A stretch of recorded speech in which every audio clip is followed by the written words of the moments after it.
Il y avait autrefois un homme qui nourrissait d'immenses ambitions, mais qui se retrouvait pourtant tourné en dérision par sa propre mère, laquelle n'avait que peu de foi dans ses quêtes intellectuelles. Pour elle, les livres qu'il passait sa vie à écrire n'avaient aucune valeur. Ils n'étaient rien de plus que du papier qu'un pharmacien pourrait utiliser pour emballer des médicaments. Malgré ce manque flagrant de soutien maternel, cet homme était doté d'un talent extraordinaire et d'une indépendance farouche. Il manifesta, dès son plus jeune âge, une capacité perçante pour la pensée profonde et l'observation méticuleuse, refusant d'accepter les explications superficielles du monde proposées par ses pairs. Dans les années vibrantes de sa jeunesse, il acheva ce que les générations futures allaient considérer comme un chef-d'œuvre de la philosophie occidentale, un ouvrage monumental qui présente le monde entier comme une manifestation de la volonté et de la représentation. Pourtant, pendant plus de la moitié de sa longue vie, son parcours fut loin d'être un long fleuve tranquille. Il était envié et souvent moqué par ses collègues universitaires, qui trouvaient ses idées trop radicales ou trop sombres. Dans les cercles intellectuels de l'Allemagne d'alors, on le méprisait en secret, et pendant des décennies, très peu de gens savaient même que ses livres existaient. Ces exemplaires prenaient la poussière sur des étagères, non lus et non appréciés. Ce ne fut qu'après ses 60 ans que son travail fut enfin découvert par un critique anglais, dont la critique élogieuse alluma une flamme qui se propagea dans toute l'Europe. Presque du jour au lendemain, après une vie entière passée dans l'ombre, il devint célèbre dans le monde entier. Cet homme avait enduré l'indifférence, la moquerie et une solitude profonde pendant plus de 60 ans sans jamais compromettre sa vision. Il était un homme en désaccord avec l'opinion dominante tout au long de sa vie, mais il resta inébranlable dans sa propre voie. Cet homme s'appelait Arthur Schopenhauer. Schopenhauer était un grand philosophe allemand qui a laissé une influence profonde et durable sur certaines des figures les plus célèbres de l'histoire, couvrant les domaines de la philosophie, de la littérature, de la psychologie et de la physique. Ses idées ont constitué le socle intellectuel pour des individus tels que Friedrich Nietzsche, Richard Wagner, Sigmund Freud et même Albert Einstein. Aujourd'hui, Schopenhauer est principalement connu comme le philosophe du pessimisme. Cependant, il est crucial de comprendre que son pessimisme n'était pas un cri de désespoir ou une capitulation devant l'absence d'espoir. Il s'agissait plutôt d'une vision profonde et courageuse des aspects les plus sombres et les plus réalistes de la nature humaine et des mécanismes du monde. Depuis cette obscurité apparente, il est resté inébranlable dans sa quête de la lumière, cherchant des moyens pratiques d'aider les gens à vivre plus sagement, plus authentiquement et, finalement, plus heureusement. Dans son dernier ouvrage majeur, intitulé Aphorismes sur la sagesse dans la vie, il tourna son attention vers la question du bonheur humain. Il y affirma une vérité radicale. Vivre une vie heureuse ne consiste pas en la poursuite agressive du plaisir ou de la joie, mais plutôt dans l'art d'échapper à la souffrance et de la minimiser. Il posa une question qui résonne encore plus profondément aujourd'hui. Comment pouvons-nous véritablement échapper à la souffrance qui semble si inhérente à la condition humaine ? Ce chemin moins fréquenté qu'il propose est destiné aux âmes en quête d'un véritable éveil, à ceux qui sont prêts à s'éloigner du bruit incessant, des plaisirs creux et de l'extravagance inutile de la haute société. Bien que ce livre ait été écrit au XIXe siècle, la philosophie qu'il renferme reste d'une pertinence frappante dans notre ère moderne. Aujourd'hui, tout comme à l'époque de Schopenhauer, les gens utilisent les rassemblements sociaux bondés et les fêtes bruyantes pour masquer leur pauvreté spirituelle intérieure. Ils courent après des possessions matérielles infinies, espérant combler l'abîme béant de leur moi intérieur avec des choses. Comme Schopenhauer l'a écrit lui-même, plus une personne est riche intérieurement, moins elle est influencée ou manipulée par les circonstances extérieures. Ceux qui possèdent une valeur intrinsèque et une richesse d'esprit trouveront un sentiment de plénitude totale qu'aucune somme d'argent ne peut acheter. Il enseignait qu'il n'est pas nécessaire de sacrifier sa dignité pour répondre aux exigences superficielles des autres, ni de renoncer à son moi véritable juste pour s'intégrer à la foule sans esprit. À l'inverse, la personne médiocre, craignant le vide de son propre esprit, s'immerge dans une interaction sociale constante et fait des concessions sans fin juste pour être acceptée. En comprenant la philosophie de Schopenhauer, vous réaliserez que les personnes ayant une vie intérieure riche trouvent souvent difficile de socialiser et de s'intégrer aux masses. Elles peuvent paraître un peu excentriques parce qu'elles préfèrent le sanctuaire de la solitude à l'épuisement des conversations futiles. Elles pourraient même être considérées comme des marginaux ou des êtres asociaux par ceux qui ne peuvent pas les comprendre. Pourtant, ces individus pourraient bien être les pionniers qui détiennent le code secret du bonheur durable. Maintenant, écoutons un partage profond de versions améliorées intitulé « Plus le monde intérieur est riche, plus il est difficile de s'entendre avec les autres ». Nous explorerons cela à travers le prisme de l'œuvre philosophique classique, Aphorismes sur la sagesse dans la vie, par le seul et unique Arthur Schopenhauer. Vous risquez de souffrir éternellement si vous ne parvenez pas à reconnaître ce que l'on appelle le paradoxe du pendule. Schopenhauer a déclaré que le bonheur de l'humanité a deux ennemis éternels qui menacent constamment notre paix, la souffrance et l'ennui.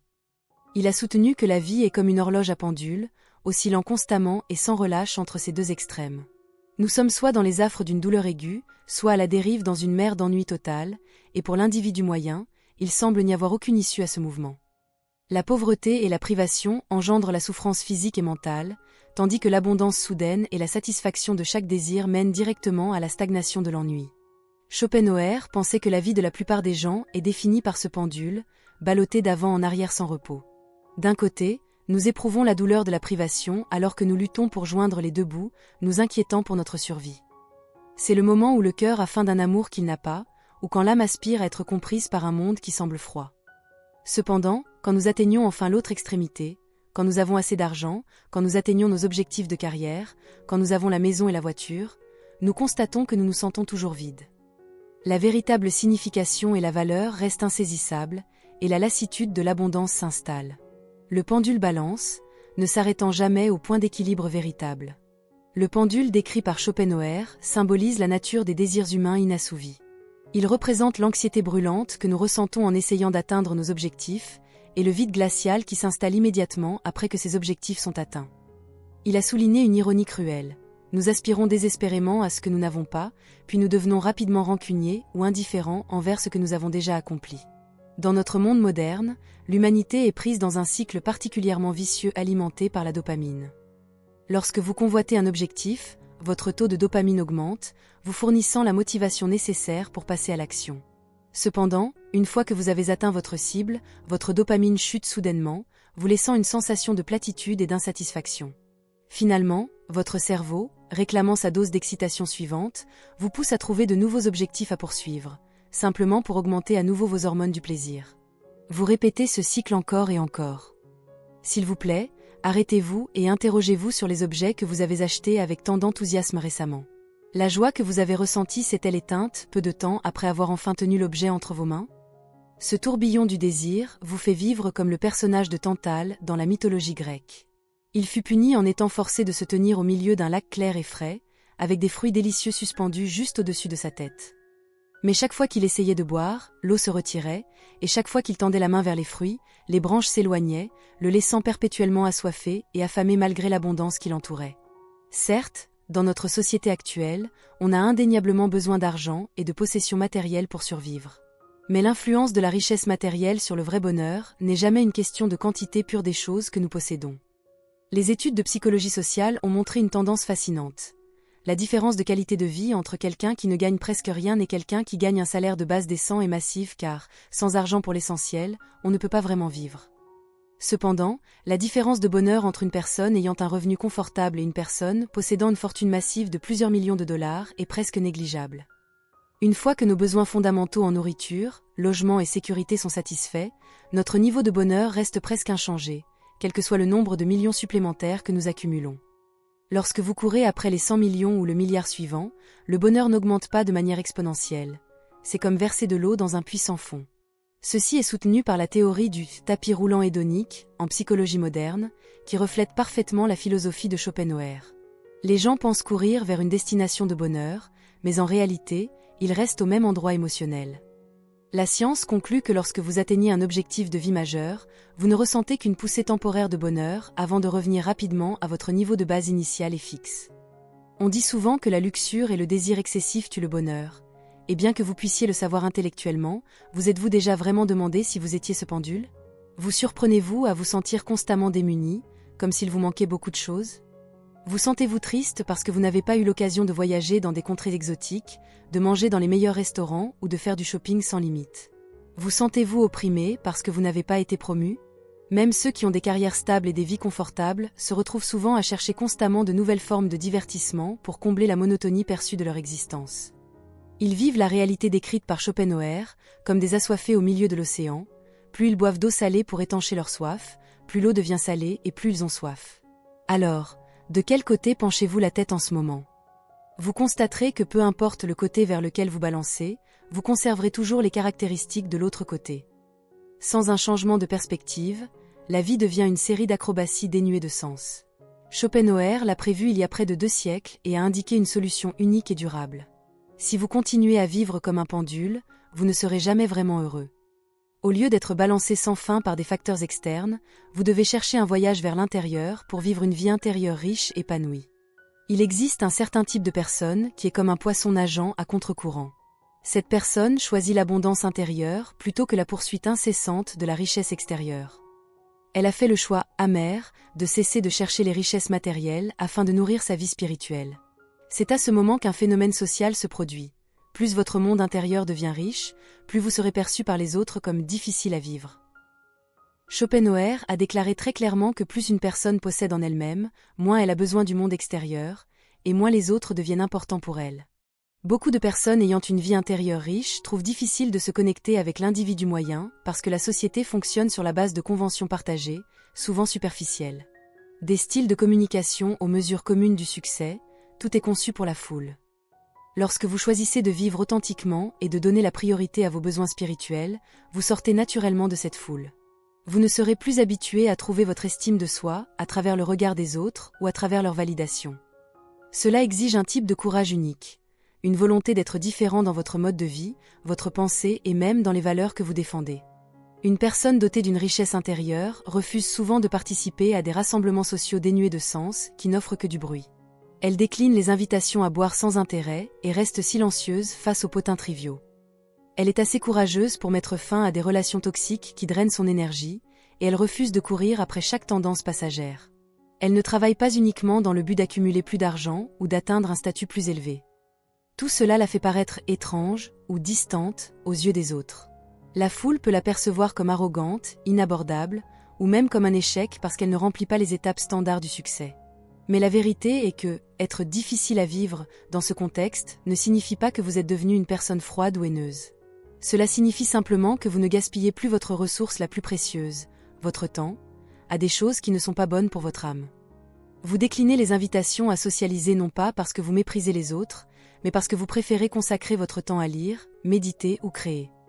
Vous ne participez pas à la course au rat effrénée des compétitions de carrière, et si votre performance semble insuffisante selon les critères d'une entreprise, ce n'est pas par paresse, mais parce que vous concentrez votre énergie sur un travail qui a un sens réel pour vous. Cette approche sélective peut vous coûter quelques liens sociaux, mais en retour, elle vous permet de construire des connexions beaucoup plus profondes et sincères avec quelques individus partageant les mêmes idées, et surtout, avec vous-même. Schopenhauer lui-même est un exemple clair de ce principe.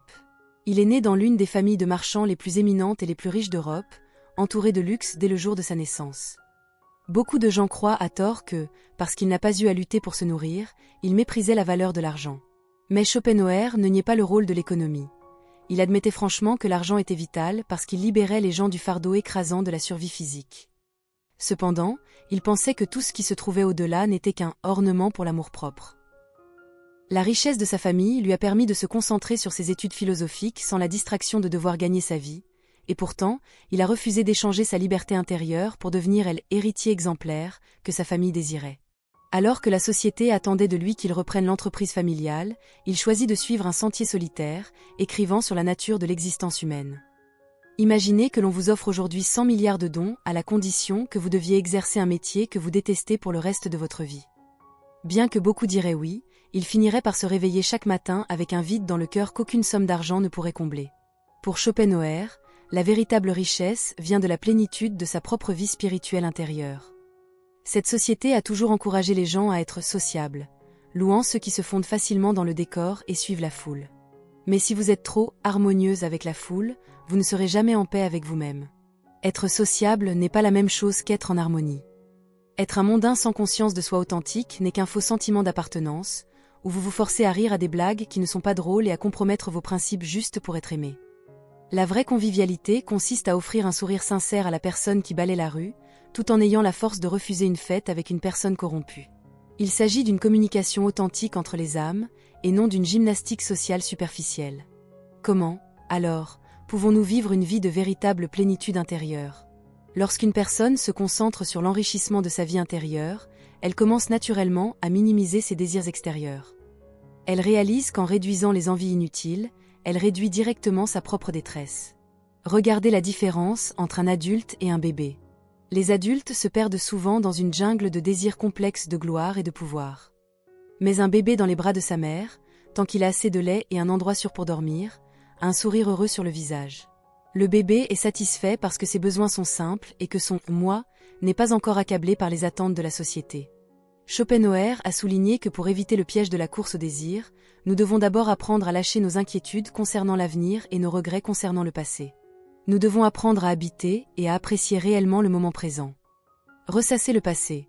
Se demander pourquoi vous n'avez pas saisi une opportunité il y a des années ou pourquoi une tragédie spécifique vous est arrivée, ne sert qu'à accroître vos regrets. De même, s'inquiéter d'un avenir qui n'est pas encore arrivé.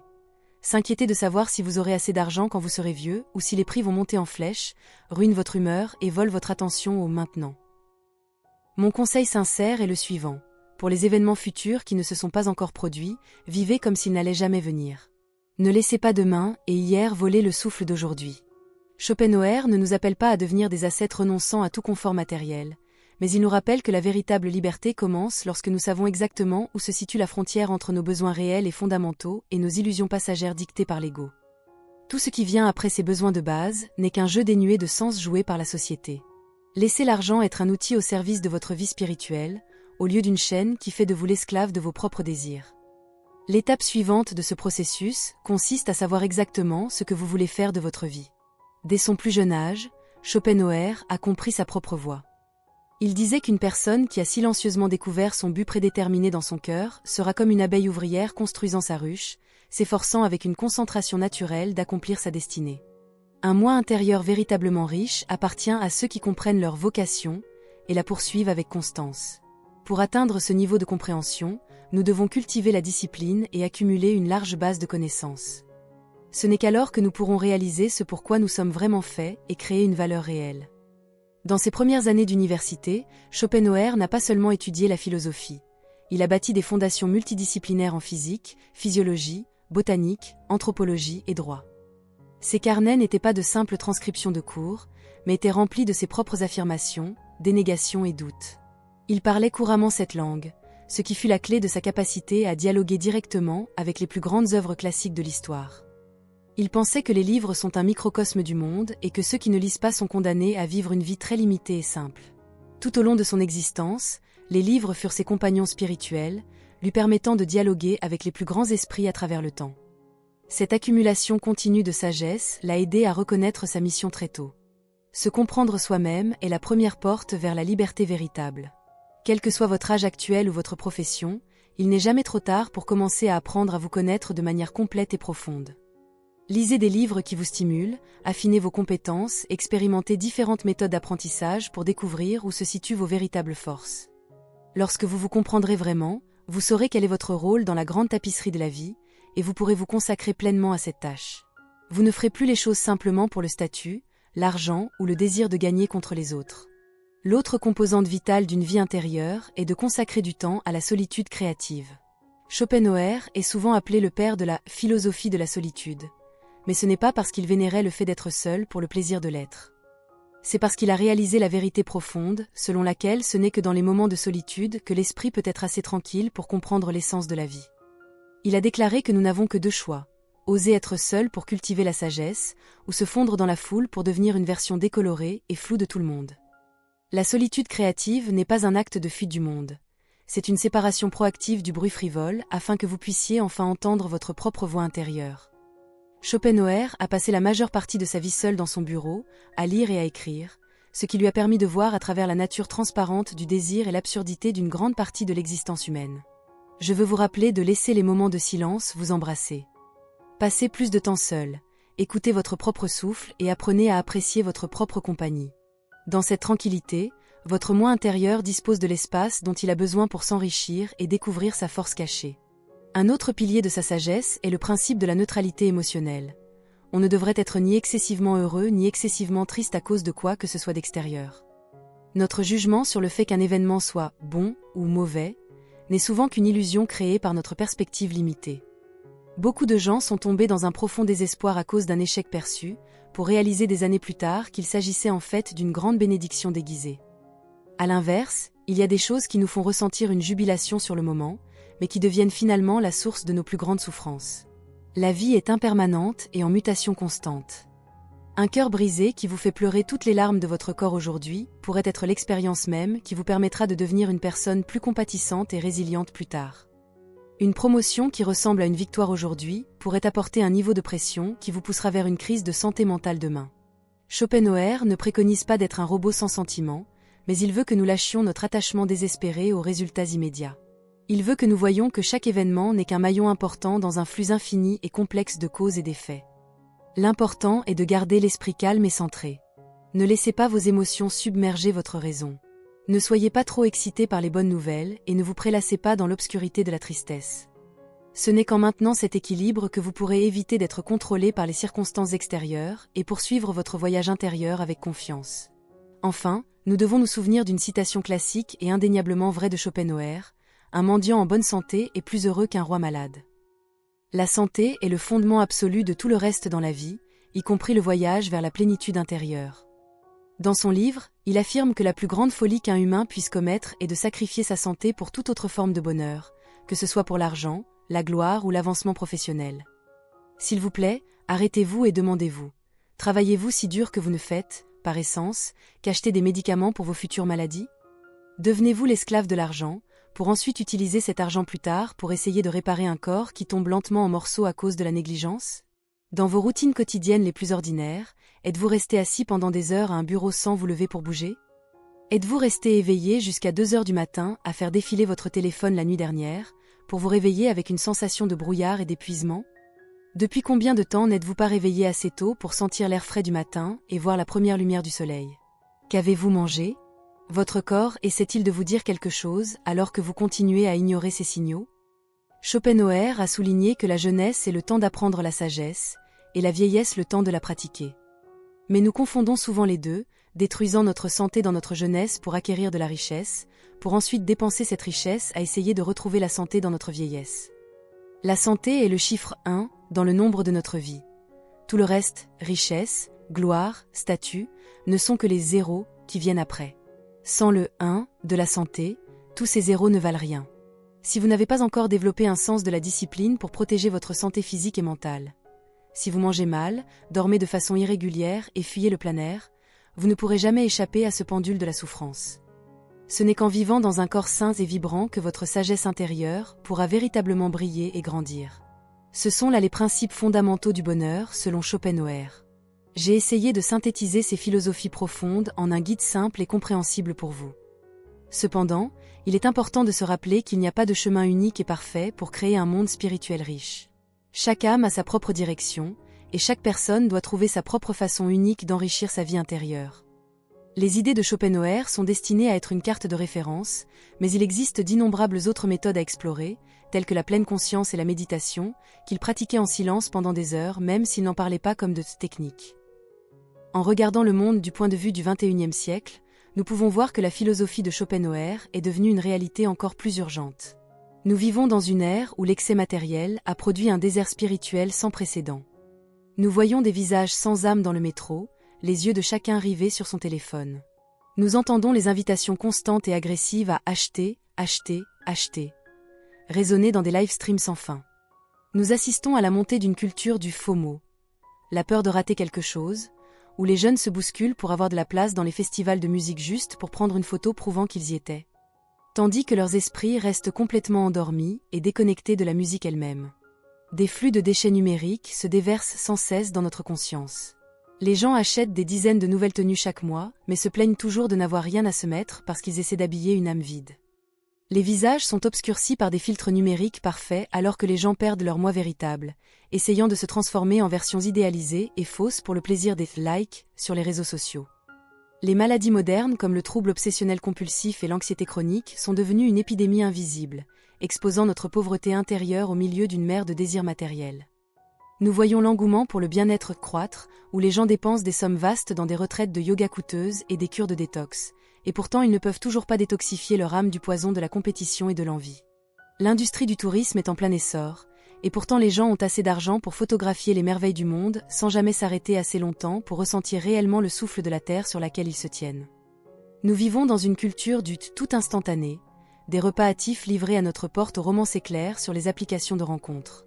Les enfants grandissent dans des écoles internationales coûteuses, mais ne connaissent pas l'âme d'une simple chanson folklorique. Et maintenant, à l'ère de l'intelligence artificielle, au milieu des villes intelligentes et des soins de santé automatisés, nous perdons progressivement nos compétences pour le dialogue direct et la pensée indépendante. Nous utilisons l'IA pour faire la course contre la montre afin de gagner plus d'argent, mais un jour nous regarderons en arrière et réaliserons que notre dépendance à la technologie nous a transformés en version bêta des machines elles-mêmes. Nous existons seulement pour fonctionner, nous ne vivons plus pour nous éveiller. En fin de compte, ces vies répéteront éternellement le schéma que cette société matérialiste promeut. Aller à l'école, trouver un travail, se marier, obtenir une promotion, gagner de l'argent, se faire soigner, mourir, puis recommencer le cycle. Cependant, au milieu de ce tourbillon accablant, il y a des individus éveillés qui choisissent un chemin différent. Ils choisissent de cultiver la richesse intérieure. Ce sont eux qui méditent à la lumière de l'aube et embrassent la simplicité matérielle. Ce sont ceux qui préfèrent la solitude et trouvent de la joie dans cet espace tranquille. Ce sont ceux qui engagent un dialogue profond avec les livres et maintiennent leur pensée indépendante malgré le tumulte de la ville. Ils se plongent dans la philosophie, explorent la science spirituelle et se consacrent à leur communauté avec un esprit de don. Ils sont différents. Ils ne se conforment pas à la foule, pourtant ce sont eux qui sont véritablement en harmonie avec la nature, avec tous les êtres vivants et avec eux-mêmes. Leur difficulté à se conformer à la foule n'est pas un signe des asocialités, mais un choix conscient et noble. Après avoir compris l'essence de la vie, ils sont comme le lotus des neiges qui ne peut fleurir que sur les plus hauts sommets de l'Himalaya, loin de la pollution du jardin de la ville. Ils ont leur propre chemin, un chemin qui n'est pas destiné aux masses. Alors, qu'en est-il de vous? En réfléchissant à ces mots, quel chemin choisirez-vous pour votre propre vie? Resterez-vous un pendule, ou chercherez-vous le centre? S'il vous plaît, accordez-vous un moment de réflexion tranquille dès maintenant. J'attends d'entendre votre réponse, exprimée avec vos propres mots, les plus appropriés. Merci infiniment d'avoir passé ce temps avec nous aujourd'hui. Si vous avez trouvé la sagesse de Schopenhauer utile ou si cette vidéo a suscité une nouvelle pensée dans votre esprit, n'hésitez pas à faire un geste de gentillesse et à la partager avec d'autres qui pourraient être à la recherche de leur propre richesse intérieure. N'oubliez pas de nous laisser un j'aime pour aider ce message à atteindre plus de personnes, et surtout, abonnez-vous à la chaîne version améliorée et activez toutes les notifications. En rejoignant notre communauté, vous vous assurez de ne jamais manquer nos plongées hebdomadaires au cœur des grands livres qui offrent les outils pour une vie véritablement épanouie et holistique. Merci encore pour votre soutien, et j'ai hâte de vous retrouver dans notre prochaine vidéo. D'ici là, restez sages, restez en bonne santé et continuez à enrichir le monde qui est en vous. Prenez soin de vous.